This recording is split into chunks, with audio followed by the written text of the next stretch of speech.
SCO की भूमिका बहुत महत्वपूर्ण है। एससीओ के सदस्य देश वैश्विक जीडीपी में लगभग 30% का योगदान देते हैं और विश्व की 40% जनसंख्या भी एससीओ देशों में निवास करती है।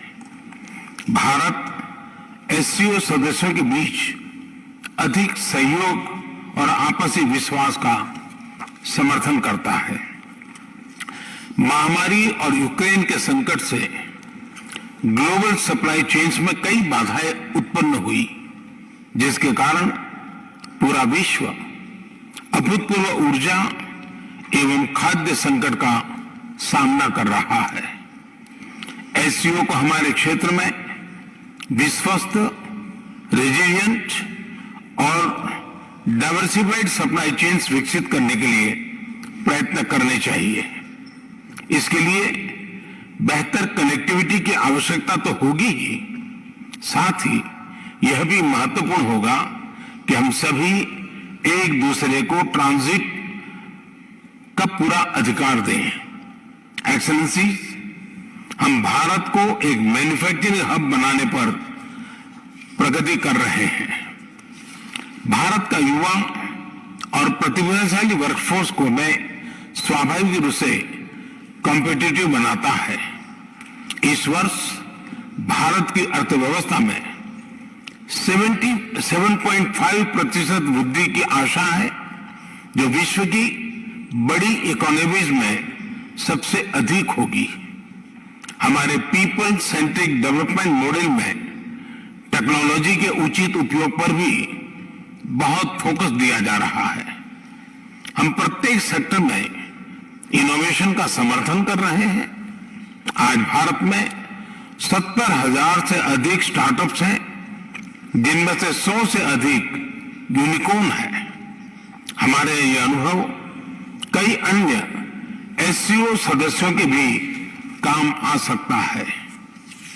इसी उद्देश्य से हम एक नए special working group on startups and innovation की स्थापना करके एससीओ के सदस्य देशों के साथ अपना अनुभव साझा करने के लिए तैयार है। एक्सेलेंसी, विश्व आज एक और बड़ी चुनौती का सामना कर रहा है और यह है हमारे नागरिकों की खाद्य सुरक्षा सुनिश्चित करना। इस समस्या का एक संभावित समाधान है मिलेट्स की खेती और उपभोग को बढ़ावा देना। मिलेट्स एक ऐसा सुपरफूड है जो न सिर्फ एससीओ देशों में बल्कि विश्व के कई भागों में हजारों सालों से उगाया जा रहा है और खाद्य संकट से निपटने के लिए एक पारंपरिक, पोषक और कम लागत वाला विकल्प है। वर्ष 2023 को UN international year of millets के रूप में मनाया जाएगा। हमें एससीओ के अंतर्गत एक मिलेट फूड फेस्टिवल के आयोजन पर विचार करना चाहिए। भारत आज विश्व के मेडिकल एंड वेलनेस टूरिज्म के लिए सबसे किफायती डेस्टिनेशन में से एक है। अप्रैल 2022 में गुजरात में WHO global centre for traditional medicine का उद्घाटन किया गया। पारंपरिक चिकित्सा के लिए यह WHO का पहला और एकमात्र ग्लोबल सेंटर होगा। हमें एससीओ देशों के बीच ट्रेडिशनल मेडिसिन पर सहयोग बढ़ाना चाहिए। इसके लिए भारत एक नए SCO working group on traditional medicine पर पहल लेगा।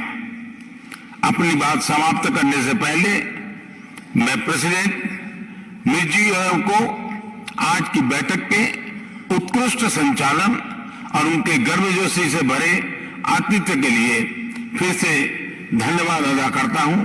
बहुत बहुत धन्यवाद। इन खबर चैनल को सब्सक्राइब करें।